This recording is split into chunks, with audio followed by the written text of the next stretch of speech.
nabigu calayhi salaatu wasalaam wuxuu sheegay islaan reer banu israa'iila nebi muuse markii uu hijrooday ee uu ka baxay fircoon iyo meeshii uu maamulayey ee ay safarka ahaayeen ayay waddadii ka lumeen deetana way soo noqdaan waddadii bay heli kari waayeen lumistaa ku badatay dabeetana waxay idhaahdeen muuse u istaag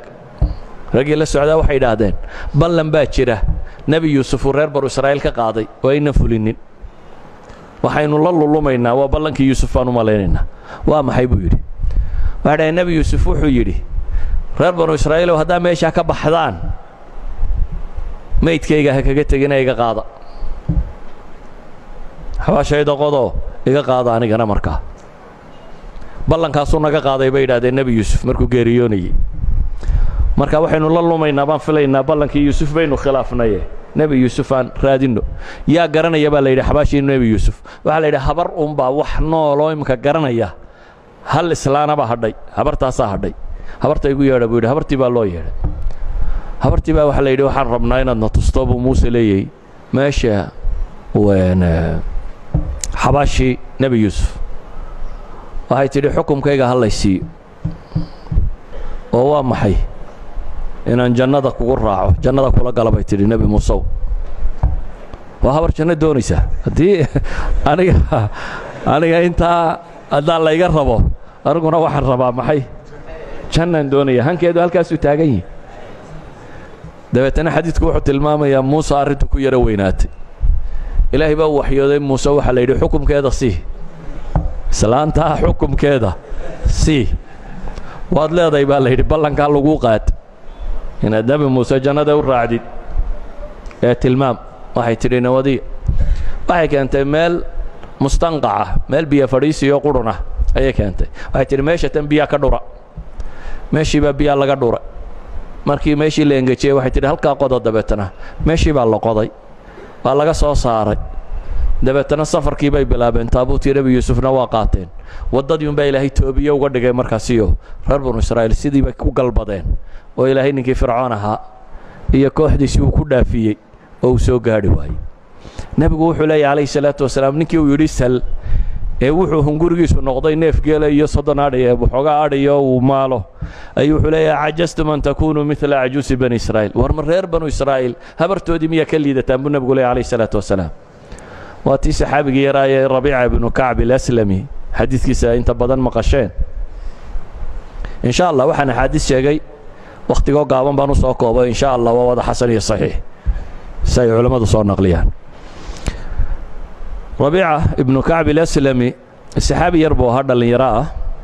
laakiin wax mahaysatada ka mid ah ahlu sufaha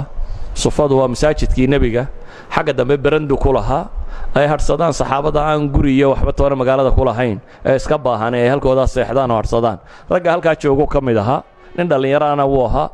wuxuu jeclaystay inuu nebiga u adeego dabeetana albaabka nebigu seexan jiray intuu kabaha nebiga soo diyaariyo iyo weysadiis iyo waxa intuu soo diyaariyo ayuu albaabka nebiga seexan jiray calayhi salaatu wasalaam wuxuu leeyahy nebigu inuu gamay waxaan ku garan jiray markaan tasbiixda maqli waayo inta uu nebigu soo jeedo wardigunbaa bixi jiray buu leeyay subxaanalladiisaan maqli jiray nebigu inuu gamay wuxuunba calaamadii ahaan jirtay buu yidhi marka aan maqli waayo tasbiixda ayaan garan jiray buu yidhi inuu nebigu gamay calayhi salaatu wasalaam markuu nebigu tooso ee is idhaahdo bax oo kaadi iyo xaajo tag ayaan soo boodaayo waxaan la diyaarahay buu yidhi labadii kabood iyo weysadii labada kabood baan u dhigaa weysadana waa u qaadaayo waa raacaa nebigu calayhi salaatu wasalaam waxaa arkay wiilkan yar ee dadaalaya dabeetana waxaanu nebigu ciddii wax u samaysaa waa u abaalgudi jiray abaallaawe marnaba ma ahayn maalintii dambuu nebigu u yeedhay wiilkiiyo wuxuu ku yidhi sal waar bal waxi weydiiso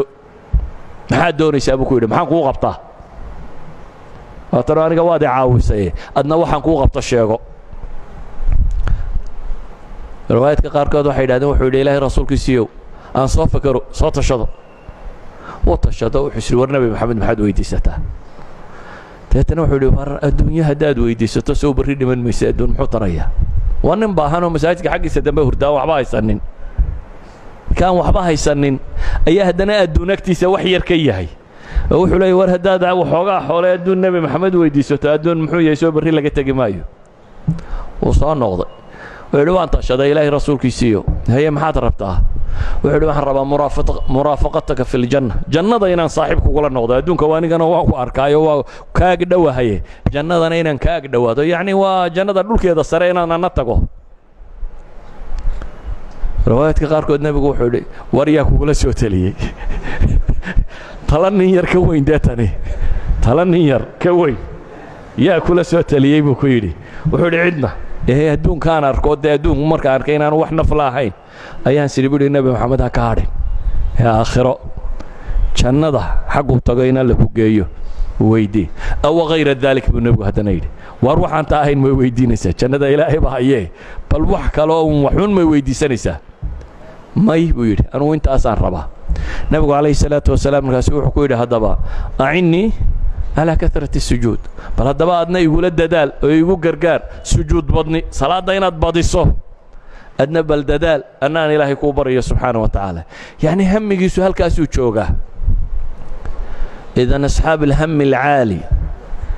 قال يا مسلم كوي هاي بقفكو هدو هم سر لي وحبو حقيقين كرا